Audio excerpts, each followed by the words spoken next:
Hello student, welcome to my class. তো সামনেই তো আমাদের দ্বিতীয় পর্যায়ক্রমিক মূল্যায়ন। তো আজ আমরা পড়ব দ্বিতীয় পর্যায়ক্রমিক মূল্যায়নের ইতিহাস বিষয় থেকে সম্ভাব্য কিছু প্রশ্ন ও তার উত্তর।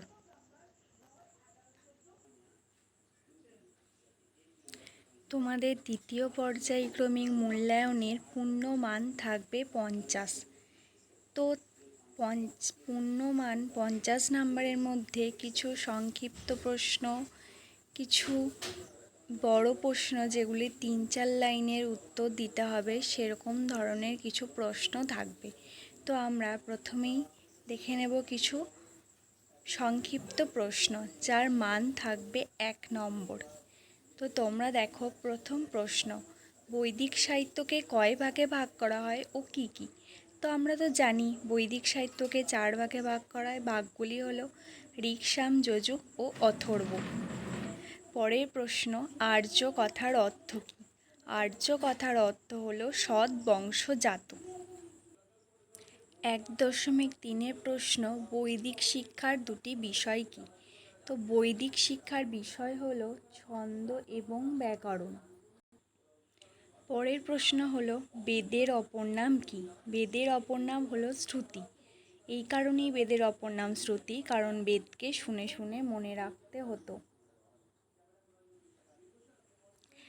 পরের প্রশ্ন, আদি বৈদিক যুগের ইতিহাস জানার প্রধান উপাদান কী? উত্তর হলো ঋগ্বেদ। 1.6 প্রশ্ন, চতুরাশ্রম এই 4টি পর্যায় কী কী? চতুরাশ্রমের 4টি পর্যায় হলো ব্রহ্মচর্য, গার্হস্থ্য, বানপ্রস্থ ও সন্ন্যাস। 1.7 প্রশ্ন, মেগালিথ কী? তো উত্তর হলো মেগালিথ হলো পাথরের সমাধি। 1.8 প্রশ্ন, বৈদিক যুগের মানুষের জীবিকা কী? উত্তর, বৈদিক যুগের মানুষের জীবিকা ছিল কৃষি, পশুপালন ও মৎস্য। এছাড়াও শিকার ছিল তাদের জীবিকা। তো 1.9 প্রশ্ন হলো ষোড়শ মহাজনপদ বলতে কয়টি মহাজনপদকে বোঝায়? ষোড়শ মহাজনপদ বলতে আমরা 16টি মহাজনপদকে বোঝাই, এটা আমরা জানি। তো তারপরে প্রশ্ন দেখো, দক্ষিণ ভারতে কোন মহাজনপদ ছিল?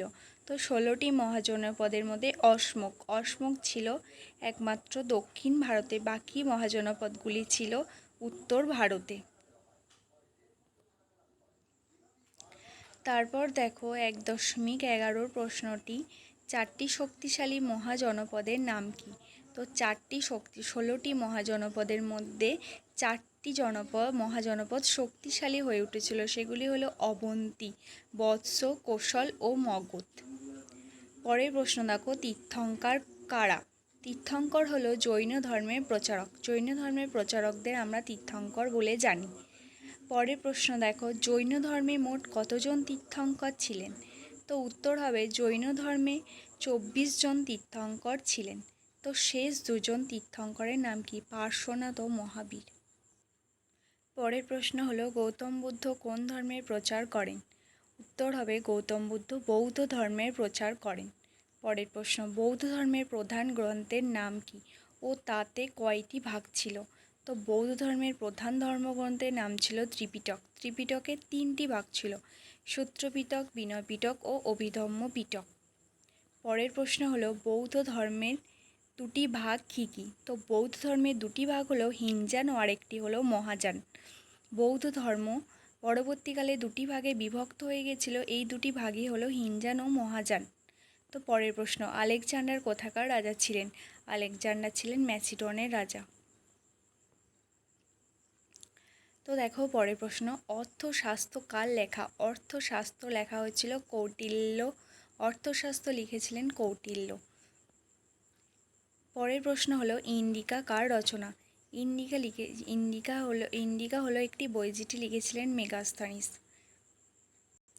দেখো এরপর বলা হয়েছে নিচে প্রশ্নগুলির উত্তর দাও যার মান হলো 2। তো প্রথম প্রশ্ন হলো সপ্তসিন্ধু অঞ্চল বলতে কি বোঝো?